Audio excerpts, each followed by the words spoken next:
রাখো ভাই, রাখো রাখো, হ্যাঁ রাখো রাখো রাখো। আরে ভাই রাখো না, কত বড় বড় কেন স্লোগান দিচ্ছে ভাই, যদি কথা বলতে দাও ভাই ভাই, এই যাও রাখো রাখো, এই নজরুল ভাই please please please please please একটু কথা বলি, এই একটু রাখো না রে ভাই, পবিত্র নেতৃবৃন্দ।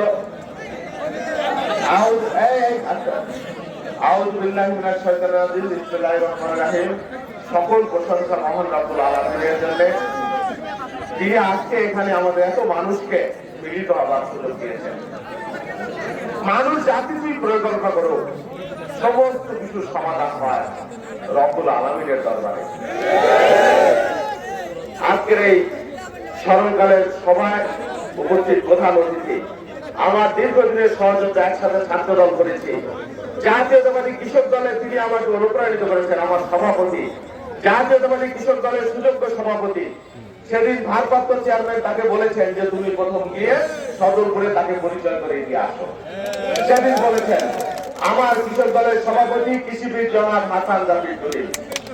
এখানে উপস্থিত রয়েছেন ফরিদপুরের একটা ঐতিহ্যবাহী পরিবার, ঐতিহ্যবাহী সম্ভ্রান্ত পরিবার, আপনাদের আপনজন, আপনাদের অত্যন্ত কাছের মানুষ ছিলেন চৌধুরী কামাল ইবনে ইউসুফ, তার বাপ ইউসুফ আলী চৌধুরী মোহন মিয়া, কামাল ইসলামের ছোট ভাই আকবর ইবনে ইউসুফ, আপনাদের একটা অংশ ছিলেন, পরিবার ছিলেন। কামাল ভাই জীবিত থাকতে অনেকবার আমাকে বলেছেন যে তুমি সদরপুর জগতের সাথে একটু টেক কেয়ার করো, ওইখানে একটু যাও। হ্যাঁ, হয়তো কামাল ভাই এখন নিশ্চয়ই তার আত্মা আজকের এই সিদ্ধান্তের পরে, আমার ভারপ্রাপ্ত চেয়ারম্যান এই সিদ্ধান্তের পরে আজকের এই সমাবেশ থেকে নিশ্চয়ই তিনি শান্তি পাবেন, আমি বিশ্বাস করি। দীর্ঘদিন তার সাথে আমি কাজ করেছি, তার ছায়া সঙ্গী ছিলাম, তার দক্ষিণ হস্ত ছিলাম, তিনি আমাকে দোয়া করেছেন এবং আমি বিশ্বাস করি তার সেই ইচ্ছা তো আজকে কাজে লেগেছে। তার বড় মেয়ে যিনি ফরিদপুর সদরে অত্যন্ত জনপ্রিয় দর্শন করেছেন, ফরিদপুর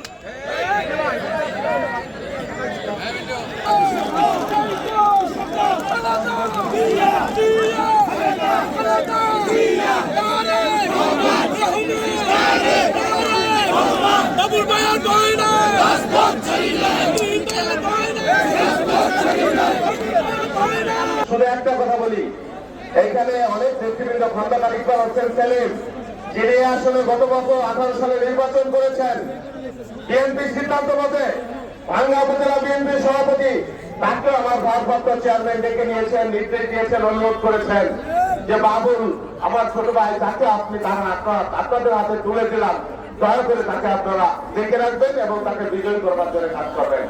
আমিও তাকে প্রতিশ্রুতি দিয়েছি যে আমি আপনার পাশে থাকবো, ভাঙ্গা থানা তো বটে, 3 থানাতে নির্বাচন কিভাবে পরিচালনা করা যায়, যা কিছু করবেন নিশ্চয়ই আপনি আমার পাশাপাশি থাকবেন, আমার পাশে থাকবেন এবং আমার সেকেন্ডম্যান হিসেবে আপনিও কাজ করবেন, আমি তাকে বলেছি।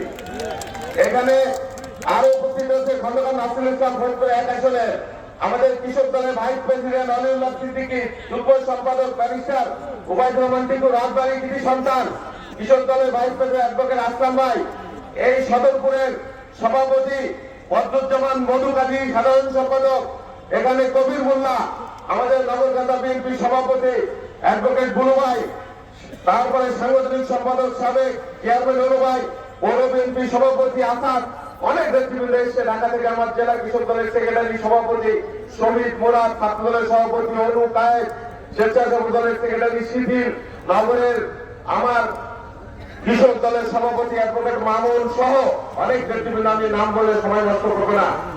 আমি শুধু একটা কথা বলি যে আমি এই সদরপুরে এসেছি, আমি তো কিন্তু মাদারীপুর শরীয়তপুর থেকে আসি নাই, আমার বাড়ি আপনাদের পাশে, আমি এই জেলার সন্তান, সদরপুরের সব কিছু জানিয়েছি, এই কৃষ্ণপুরের পাশে নিলেন আমার এই জেলার সন্তান, আমি এই সদরপুরের সাথে আমার হৃদয়ের সম্পর্ক, আপনার সম্পর্ক আগে থেকে। আপনারা আমাকে দোয়া করবেন। আমি রাজনীতি করি 38 বছর, এই 38 বছরের জীবনে অনেক চড়াই উত্তরায় পেরিয়ে একটা সাধারণ গৃহস্থ পরিবার থেকে ঢাকা বিশ্ববিদ্যালয়ের আনন্দ কলেজে পড়াশোনা করে, ছাত্রদল করে করে কঠোর পরিশ্রমের মাধ্যমে জীবনের ঝুঁকি নিয়ে আজকে এই পর্যায়ে এসেছি। 138টা মামলা রক্ত ঝরাইছি, বারবার কারাগারে গেছি। এই দলের জন্য যখন হাসিনার বিরুদ্ধে কেউ কি শব্দ করে না, টক শোতে প্রতি রাতে হাসিনার চোখে চোখে গালি করে বলে। আমি শুধু একটি কথা বলবো, এখানে বানরের নাচ খেলাইতে আসি নাই, রাজনীতি করতে আসছি। সদরপুর জনপ্রদর্শন ভাঙ্গার মানুষের পাশে আমি কমিটমেন্ট করলাম, আমার শেষ রক্তবিন্দু নিয়ে আমি থাকবো। আমি কাউকে ভয় করি না, হাসিনাকে ভয় করি নাই।